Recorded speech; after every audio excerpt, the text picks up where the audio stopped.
Hey guys, what's up? It's me, Mir Swad. Kuakata sea beach থেকে পাশেই চলে যাচ্ছি বৌদ্ধ বিহারে, শ্রীমঙ্গল বৌদ্ধ বিহার প্লাস কুয়াকাটার কুয়া।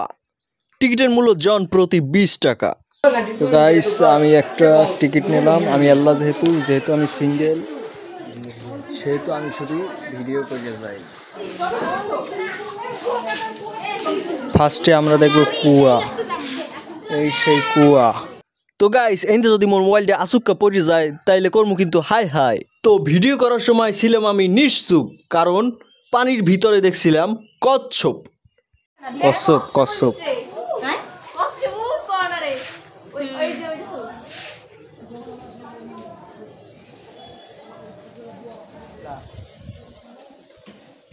এই যে পানির অপর নাম জীবন। 1784 সালে আদিবাসী রাখাইনরা খাবার পানির জন্য এই কুয়া খনন করে। এই কুয়া নামেই বর্তমান কুয়াকাটা নামকরণ করা হয়। দয়া করে কেউ কুয়াতে থুতু ও ময়লা ফেলবেন না।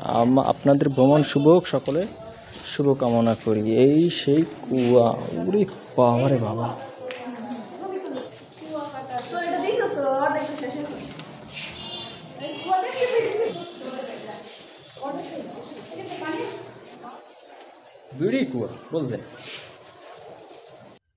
সো গাইস, দেন আমরা দেখবো এই যে দুইটা মূর্তি, দুই পাশে দুইটা দাঁড়ানো আছে। দেন এখান থেকে উপরে উঠতে হলে জুতা খুলে উপরে উঠতে হবে। আমার হাতে যে দুইটা বড় বড় ব্যাগ আলে ব্যাগ দুইটা ওই সামনে থুইয়া এরপর আমি ঘুরতে আসি। পুরোটাই বৌদ্ধ ধর্মীয় কল্যাণ ট্রাস্ট, শ্রীমঙ্গল বৌদ্ধ বিহার, কলাপাড়া, উপজেলার নাম, জেলার নাম পটুয়াখালী। গুগলে এর ইতিহাসগুলো বলা হয়েছে।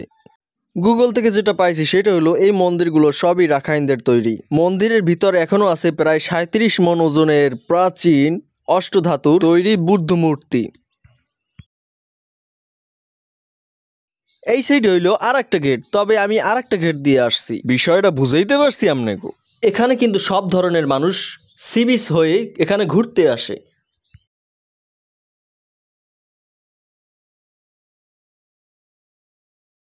এখানে নাকি 28টা মূর্তি। সেটা হলো এই যে এই সাইডে। এই ধর্মের সম্পর্কে তেমন একটা জানি না, হয়তো ভুল হতে পারে কোথাও। এখানে অনেক কিছু লেখা আছে।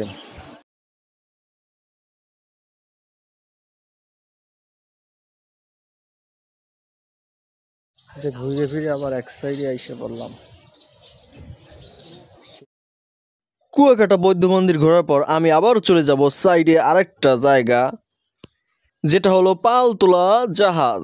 এখানে প্রবেশ করতে হলে আপনাকেও এন্ট্রি ফি দিতে হবে না। পটুয়াখালী জেলার কলাপাড়া থানার অবস্থিত কুয়াকাটা সমুদ্র তটে জেগে ওঠা প্রাচীন সমুদ্রগামী ছোট্ট পালতোলা জাহাজ। এটা হচ্ছে পালতোলা জাহাজ। না ভাই, আর হিস্টোরি কইতে গেলে কিন্তু পুরো 1.5 ঘন্টা লাগবে ভিডিওটা। যাও, হিস্টোরিটা আপনারা গুগল দিয়ে দেখে নেবেন, নাইলে হিন্দি দেখে নেন একটা স্ক্রিনশট দিয়ে।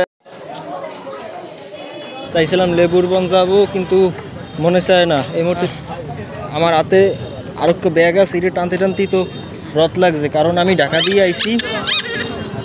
আপাতত ঢাকা থেকে দেশের বাড়ি যাওয়ার উদ্দেশ্যে আইছি। তারপরও একটুখানি ঘুরে দিয়ে যাবো, কিন্তু এখন মনে চায় না লেবুরগঞ্জ যাইতে। এই জায়গায় একটু রেস্ট লই। এটা দুইটা ব্যাগ টানতে আসি, হেললে গিয়া রথে কুলায় না, বুঝছেন।